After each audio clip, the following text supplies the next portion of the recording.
Présidentielle du 28 décembre 2025 en République centrafricaine, Évariste Ngamana, porte-parole du candidat président Faustin Archange Touadéra, était face à la presse nationale et internationale. L'intégralité de cet entretien sur Regard sur le Monde Télévision. Bonjour. Bonjour. Alors, vous êtes Évariste Ngamana, donc pour moi, vous êtes candidat à la députation de Carlo 1, directeur national de campagne en charge de la communication et porte-parole du président Touadéra. Merci déjà d'avoir accepté de nous recevoir pour répondre à nos questions. C'est à moi de vous remercier. Alors, honorable, on va tout de suite commencer par porter un regard au premier jour de cette campagne électorale qui, comme vous le savez, s'est ouverte samedi dernier. Qu'est-ce qu'on retient justement au terme des 4 premiers jours de campagne? Bien, d'abord, je voudrais vous remercier pour l'occasion que vous m'offrez de pouvoir parler sur cette campagne qui se déroule en ce moment. Et je rappelle que je suis le porte-parole du candidat président Faustin Archange Touadéra et en même temps je suis le président de la commission communication au sein de la direction nationale de campagne. Et effectivement, comme vous l'avez constaté, nous avons démarré la campagne depuis le 13 de ce mois avec un premier meeting que nous avons tenu au centre du pays, dans la ville de Sibut, qui est le chef-lieu de la région de Kaga, où le président a bien voulu être proche de la population. Et aussitôt après Sibut, nous sommes rentrés sur Bangui pour tenir un grand meeting au niveau du stade 20 000 places qui a rassemblé des dizaines de milliers de Centrafricains qui croient à la vision du président de la République et la plupart aussi qui sont nos militants, des associations, des comités de soutien. Bref, tous ceux qui portent la vision, qui adhèrent à la vision du président de la République. De mon point de vue, ça a été une grande réussite puisque nous avons pu mobiliser beaucoup de gens, que ce soit dans l'arrière-pays ou à Bangui. Et il y avait l'effervescence, il y avait l'engouement, la population est prête à porter à nouveau sa confiance au président de la République. C'est pour cela qu'il y a eu cette grande manifestation. Nous restons confiants pour la suite, puisque nous continuons de circuler dans Bangui et avec un agenda aussi dans l'arrière-pays. Et pour l'instant, je puis vous rassurer que tout se déroule bien et tout va bien pour le mieux, avec en ligne de mire la victoire dès le premier tour du président Faustin Archange Touadéra. Donc vous êtes satisfait des 4 premiers jours de campagne? Très très satisfait parce que de partout où nous sommes allés, il y a vraiment une ferveur, un engouement, une mobilisation. La masse était là. Et je rappelle que nous partons gagnants pour le simple fait que tout au début, pendant que les autres étaient en train de tergiverser en demandant un dialogue avant la tenue des élections, un quelconque report du processus électoral, nous, au niveau de notre parti, le MCU, nous nous sommes organisés, nous avons sensibilisé nos militants à aller massivement se faire enrôler parce que tout Centrafricain qui soutient une vision et qui aimerait exprimer son droit civique doit pouvoir être détenteur d'une carte d'électeur. C'est ce qui a été fait pendant que l'autre parti boycottait cet exercice de révision de fichier électoral. Nous avons mobilisé nos bases à aller massivement se faire enrôler. C'est pour cela que nous partons gagnants, parce que la plupart des électeurs qui se sont fait enrôler sont des nôtres, et nos partisans, et nos sympathisants. Et effectivement, aujourd'hui, ça se sent dans la ville, dans l'arrière-pays, tout cet engouement autour de la candidature du président. Et je voulais permettre que je puisse relever une chose qui, de mon point de vue, n'est pas anodine, parce que de tous les candidats qui sont en train de concourir pour la présidentielle, vous êtes sans ignorer que le président Touadéra est l'unique candidat qui est non seulement porté par le peuple, mais à qui le peuple donne aussi les moyens de sa campagne. J'en veux pour preuve plusieurs communautés qui se sont levées pour donner des appuis financiers au président. Même dans l'arrière-pays où on a été à Sibut, il y a la communauté musulmane de Bambari qui a apporté un appui financier au président. Partout où il passe, non seulement le peuple le soutient, mais lui apporte aussi son appui de quelque manière que ce soit. Donc cela témoigne à suffisance que le président Touadéra part gagnant et son bilan en soi parle et sa vision pour un Centrafrique émergent et prospère, comme nous le disons dans notre slogan, est acceptée par le peuple centrafricain. Et le peuple est en train de faire un choix de la stabilité et de son avenir. Nous avons pu constater, quand même après ces quelques jours, un ajustement de votre agenda. Qu'est-ce qui justifie cela? Bien, vous êtes sans ignorer que nous sommes dans une période de campagne électorale et il est tout à fait indiqué qu'au fur et à mesure où nous avançons, nous essayons d'évaluer et de réajuster l'agenda qui permettra à notre candidat de pouvoir mieux atteindre sa cible, qui est la population qu'il est en train de visiter en ce moment. Et effectivement, vous savez que derrière une campagne électorale, il y a toute une question de logistique. Et quand on veut se projeter dans l'arrêt pays, dans les villes de province, naturellement, il faut que la logistique suive. Et aussi, il y a la question de dispositifs sécuritaires qu'il faut mettre en place, parce qu'il ne s'agit pas de n'importe quel candidat. Il s'agit d'un candidat président, encore en exercice. Donc, nous avons évalué Sibut dans l'arrêt pays, qui est un grand succès. Nous avons évalué les premiers meetings dans Bangui. Et pour lui permettre d'aller prochainement dans l'arrêt pays, il faut mettre tout ce dispositif en place. C'est pour cela que la direction nationale s'est réunie très rapidement à réévaluer l'agenda et à réajuster le programme de meeting. Donc dorénavant, vous avez l'agenda qui a été signé par le directeur national de campagne qui tient lieu maintenant. Et je pense qu'aujourd'hui, nous avons un meeting dans Bangui. Demain, nous serons toujours dans Bangui. Et le jour suivant, nous allons nous déplacer dans 2 villes de province avant de retourner sur Bangui. Donc c'est juste pour cette raison. Pour être au même niveau de compréhension, le réajustement annule ou reporte les différents niveaux. Oui, mais c'est tout à fait normal. Donc, il s'agit d'une annulation ou d'un report? Non, c'est juste un report. Je pense que tous les lieux retenus restent les mêmes, sauf que nous avons permuté, par exemple, le meeting qui devait avoir lieu aujourd'hui dans la ville de Bokaranga et de Bosangwa, qui sont au nord, nous les avons permutés avec les meetings de la ville de Bangui. Et ces meetings de l'arrêt pays ont été reportés à une date qui vous sera indiquée. Alors, honorable, on parle beaucoup durant cette campagne d'un premier tour KO. Quels sont les éléments sur lesquels se fonde cette ambition? Quels sont les arguments dont vous disposez justement pour convaincre l'électorat d'accorder au candidat Faustin-Archange Touadéra une victoire éclatante au premier tour? Bien, je pense que tout à l'heure dans mes premiers laïus ici, j'ai eu à évoquer déjà un premier élément, mais beaucoup d'éléments concourent à cela. Il y a plusieurs argumentaires. Premièrement, je vous ai dit ici que le bilan du président Faustin-Archange Touadéra est positif. Et j'en veux pour preuve, si vous permettez. Quand il est arrivé au pouvoir en 2016, notre pays est dans une situation chaotique. On parle même d'un État failli. Il a fallu que le président travaille pour qu'il y ait retour de la paix, de la sécurité.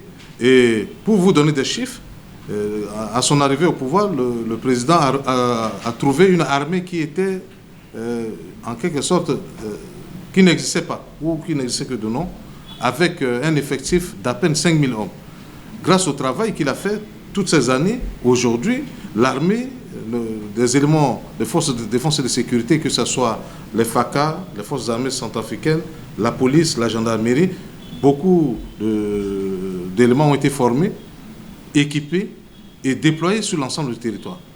Grâce à la levée de l'embargo qui se justifiait par sa diplomatie offensive, cela a permis la levée de cet embargo. Aujourd'hui, nos militaires peuvent être équipés et déployés pour sécuriser l'ensemble du territoire. Donc, l'armée qui était quasiment de 5000 hommes est passée à 25 000 hommes. Et dans sa projection, pour l'horizon 2030-2040, il a dit, partout où il passe, qu'il voudrait à ce que l'armée passe de 25 000 hommes à 50 000 hommes. Parce qu'on ne peut pas parler de la souveraineté sans pour autant avoir un des outils essentiels de cette souveraineté, qui est l'armée, qui est chargée de protéger non seulement le peuple, mais le territoire.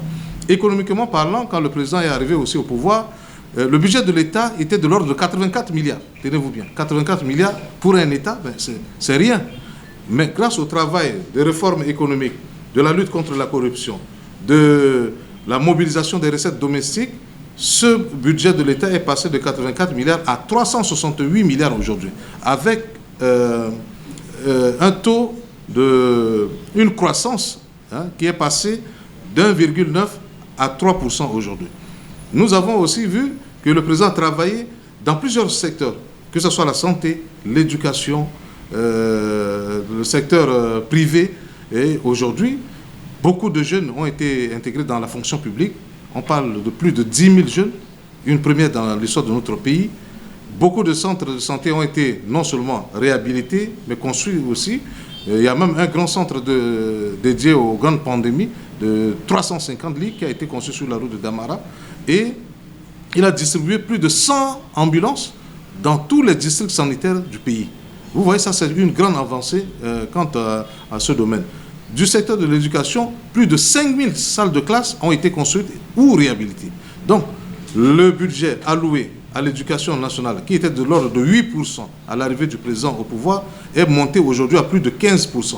Cela témoigne de cette volonté politique qui l'anime à pouvoir donner au peuple centrafricain un mieux-être. Donc, si aujourd'hui ce bilan en soi parle, ça veut dire que d'ici demain, si le peuple lui porte sa confiance, il fera mieux. Donc, c'est en cela que nous disons que le président part gagnant et il va gagner dès le premier tour. L'argumentaire fondamental, je vous l'ai souligné tout à l'heure, c'est par rapport à tous ceux qui ont été enrôlés sur la liste électorale. Pendant qu'on faisait la révision du fichier électoral, l'opposition réunie dans le cadre du BRDC avait appelé leurs partisans à boycotter l'enrôlement sur la liste électorale. Par contre, nous avons mobilisé nos partisans, nos sympathisants, tous ceux qui portent la vision du président, à pouvoir aller massivement se faire enrôler. Donc, je vous laisse déduire que entre ces deux argumentaires que je viens de faire prévaloir ici, il n'y a plus match. Nous allons gagner dès le premier tour et ça sera un chaos.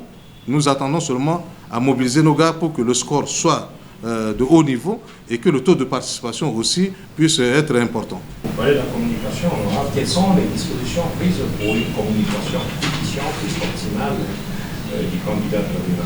Pour cette période de campagne, nous n'avons pas négligé cet aspect. C'est pour cela que dans la direction nationale de campagne, il y a une commission qui est dédiée à la communication dont je suis le président. Donc nous avons mis en place des équipes, des professionnels. Nous avons négligé aucun moyen de communication. Nous avons pensé à la communication au plan national ainsi qu'au plan international. C'est pour cela que vous êtes ici.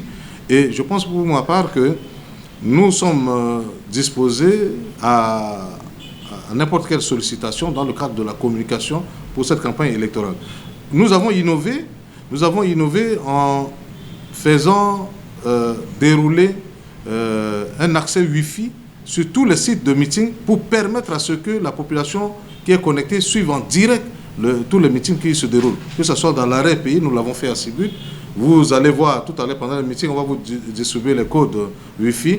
Et vous allez vous connecter gratuitement et voilà, ça permet la fluidité de la communication. Nous sommes prêts à monter sur les plateaux, que ce soit au plan national ou au plan international. Il y a un programme, un plan de communication qui a été mis en place et au fur et à mesure, nous allons le dérouler et jusqu'à la fin de la campagne, nous pensons que chacun, que ce soit la presse nationale, la presse internationale, les médias privés, la presse écrite, la presse en ligne, tout le monde est mobilisé pour la cause et si vous suivez bien l'actualité, on est en train d'inonder aujourd'hui sur les médias, sur sur les plateformes, etc. Donc, voilà. Bonjour, Laura Fabrice Lou, rédacteur en chef panafricain des médias. Deux questions à votre endroit. La première, professeur président, est portée par la majorité présidentielle. Bien, cet ensemble de formations politiques qui adhèrent à sa vision politique. Est-ce qu'on peut avoir à votre niveau le rôle qui peut ou alors qui joue véritablement dans la mise en place de cet objectif-là, donc au cas où et que au départ très belle question parce que pour aller loin, il faut ménager sa monture. nous n'avons pas seulement compté sur le dispositif mis en place par le parti MCU, qui est le parti qui a investi le président, qui est son parti, le parti au pouvoir, mais nous avons estimé qu'il faut ratisser large. C'est pour cela que depuis, je pense que ça ne date pas d'aujourd'hui, depuis 2020, nous avons une plateforme des partis et associations qui soutiennent la vision du président, des partis alliés, qui sont regroupés dans une plateforme qu'on appelle la plateforme Beoko, qui regroupe plus de 50 partis et associations politiques. Et l'objectif recherché, c'est quoi? C'est que toutes ces composantes, chacun dans son fief, va travailler, va mener campagne pour la réussite non seulement de cette élection présidentielle, mais aussi pour faire gagner nos candidats dès le premier tour, parce que la plupart des leaders de ces partis ne sont pas candidats à l'élection présidentielle. Ils ont mis même des états-majors de campagne pour le compte du président Touadéra. Je prends l'exemple de partis comme le Mouvement national des indépendants, le PID, PDI, et bien d'autres partis qui soutiennent la vision du président. Et aussi, nous avons une force qui est au niveau de ce dispositif, qui sont les associations et les comités de soutien, qui sont naturellement des gens qui ne sont pas de MCU, mais qui portent la vision du président et qui mènent campagne dans les quartiers, dans les villages, dans les arrondissements pour la même cause. Donc, au regard de tous ces éléments, nous pensons pour notre part que l'objectif recherché par tout le monde, c'est de faire gagner le président dès le premier tour, et ça sera chose faite puisque nous disposons des arguments qu'il faut, nous disposons des éléments qu'il faut, et nous disposons aussi des équipes bien constituées. Dernière préoccupation. Alors, nous parlons d'un mandat qui est assez stratégique pour le chef de l'État. Je rappelle que c'est à la faveur de cette nouvelle loi fondamentale qui a été plébiscitée, je veux le dire ainsi, par l'ensemble des Centrafricains en 2023. Alors, honorable, quelle est la feuille de route du chef de l'État en faveur des jeunes, mais surtout de la gente féminine, dont on sait qu'ils sont, c'est mon expression, les couches les plus vulnérables, même si jusqu'ici il y a des grands projets qui sont mis en place à l'effet de donner effectivement de la visibilité de l'espace à ces couches. Je vous remercie. Je pense que grâce à la nouvelle constitution dont la République centrafricaine s'est dotée, et j'en sais quelque chose parce que j'ai travaillé en tant que président du comité de rédaction de cette nouvelle constitution. Le président, j'ai eu à nouveau la confiance du président pour diriger la direction nationale de campagne du référendum constitutionnel. Et j'avoue que c'est pour la première fois dans notre pays, c'est une constitution qui consacre véritablement la souveraineté de notre État et qui donne la possibilité à ce que tout ce qui est richesse de ce pays, parce que la RCA, je peux vous dire que c'est un pays béni, c'est un pays qui est doté de beaucoup de richesses, plus de 500 et quelques indices miniers, mais le contraste, c'est que c'est un pays qui est pauvre. Alors, la vision du président et la nouvelle constitution donnent l'opportunité aujourd'hui à ce qu'on puisse se projeter dans l'avenir. C'est pourquoi on parle d'un Centrafrique émergent et prospère avec Faustin Archange Touadéra. S'agissant maintenant de la vision au futur, je voudrais juste rappeler que dans le projet de société de président, ça tourne autour de 4 axes. Le premier axe, c'est la sécurité, la stabilité et la paix. Et on peut développer, j'ai donné des exemples ici quant à l'effectif de l'armée, tout ce qui a été fait pour qu'aujourd'hui il y ait reconquête du territoire, le redéploiement de l'administration, etc. Bref, ça c'est le premier axe. Le deuxième axe, c'est sur l'économie. Sur l'économie, parce que nous avons récemment mis en place, le gouvernement, je veux dire, sous la haute impulsion du président, un plan national de développement qui va de 2024 à 2028. Et à travers ce plan national de développement, je pense que la RCA, à travers la table ronde qui s'est tenue récemment à Casablanca, la RCA est en train de mobiliser 5 000 milliards pour des projets ambitieux. Et aussi, du point de vue économique, il y a un projet qui est en train de voir le jour, c'est la construction de chemins de fer, une première dans l'histoire de la République centrafricaine, Et le président, nous avons accompagné le président faire la pose de la première pierre récemment au PK30, route de Boali, qui va relier la République centrafricaine au port de Kribi à Douala, ce qui va permettre à ce que le coût de marchandises va être réduit, lié au coût de transport aussi qui va être réduit. Nous avons aussi le corridor 13, c'est-à-dire le corridor qui va relier Brazzaville, passant par la ville de Mongumba, jusqu'à Bangui, en allant vers le Tchad. Là aussi, c'est des projets ambitieux, économiquement parlant, qui auront des retombées avec la construction d'un port fluvial au niveau de Mongumba. Donc, ça, c'est l'axe 2. L'axe 3, effectivement, c'est l'humain, la santé et l'éducation. Et quand on parle de l'humain, le président met ici l'accent sur la jeunesse, sur le concept de genre. Vous voyez, dans tous ces meetings, il appelle les parents à ne pas laisser les filles à la maison, mais plutôt de les faire scolariser. Parce qu'on ne peut pas développer un pays, projeter l'avenir d'un pays sans la jeunesse et les femmes. Et pour joindre l'acte à la parole, le président a ordonné à son gouvernement, a instruit son gouvernement pour que cette année, 5000 bourses soient octroyées à des jeunes filles, ce qui va les galvaniser à étudier davantage. Maintenant, pour résorber le chômage, il faut créer l'emploi. Donc la création de l'emploi passe par quoi? Par le secteur privé, les petites et moyennes entreprises. Là aussi, le président a mis l'accent dessus et il va continuer à le faire pour que les gens ne visent pas que l'administration publique, mais que les jeunes qui ont été formés dans différents domaines puissent créer leurs petites entreprises, avoir l'appui de l'État, recruter et résorber le taux de chômage. Nous avons aussi le côté scolaire. Pour permettre une meilleure éducation, il faut quoi? Non seulement les infrastructures, mais il faut aussi des personnels qualifiés. C'est pour cela que le président a instruit son gouvernement pour qu'il y ait plus de professeurs, que ce soit les professeurs d'école, les professeurs d'université, qui soient plus recrutés. Et aujourd'hui, il y a plus de 3000 contractuels et chaque année, le gouvernement va intégrer 1500 enseignants. Ça, c'est déjà acté. Et aussi, au niveau supérieur, il avait parlé de l'instauration de l'école doctorale avec le taux d'agrégation ici à Bangui. Donc, vous voyez, c'est vraiment des choses palpables. Ce ne sont pas des théories. Et maintenant, le côté sanitaire, c'est que le président travaille à ce qu'il y ait non seulement des infrastructures, mais aussi des personnels qualifiés.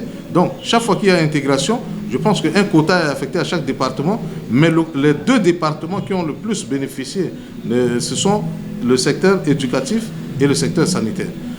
Le dernier axe, évidemment, c'est la diplomatie. Vous savez, pendant longtemps, la République centrafricaine, à travers les crises récurrentes, a été mis en quelque sorte en marge du Conseil des Nations, mais avec le retour de la paix, de la stabilité chez nous, avec le leadership du président, aujourd'hui, la Centrafrique est respectée sur l'échiquier politique international. La preuve, c'est qu'il a eu à diriger la conférence des chefs d'État de la CEMAC pendant à peu près 3 ans, et avec un bilan très positif qui a été apprécié par tous ses pairs. Nous avons eu l'organisation de la conférence des chefs d'État ici, de la CEMAC ici à Bangui, chose qui ne s'est pas faite depuis fort longtemps. Nous avons eu l'organisation du caucus africain qui s'est tenu ici à Bangui et bien d'autres choses. Ça prouve que la RCA reprend sa place, se fait respecter aujourd'hui sur l'échiquier politique international. Alors, honorable, parlant de cette élection, il faut dire qu'elles ont la particularité d'être générales. Et vous êtes candidat à votre succession à la députation dans la ville de Cameroun 1. Est-ce qu'on peut avoir une idée du bilan et des perspectives pour la gestion de l'autre et la ville de Cameroun? Je vous remercie. Je pense que jusque-là, nous avons tellement parlé de l'élection présidentielle. Et effectivement, n'oublions pas, ne perdons pas de vue que ce sont des élections groupées. Nous avons la présidentielle, les législatives, les régionales et les municipales.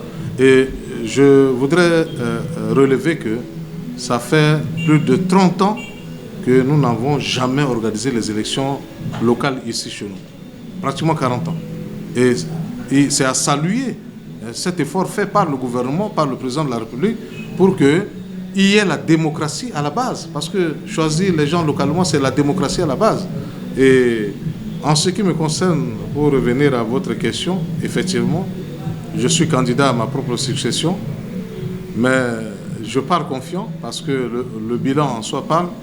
Je voulais simplement rappeler que le rôle d'un député, d'un législateur, comme son nom l'indique, c'est d'abord, de voter les lois, de bonnes lois, qui protègent la population, pour le bien-être de la population.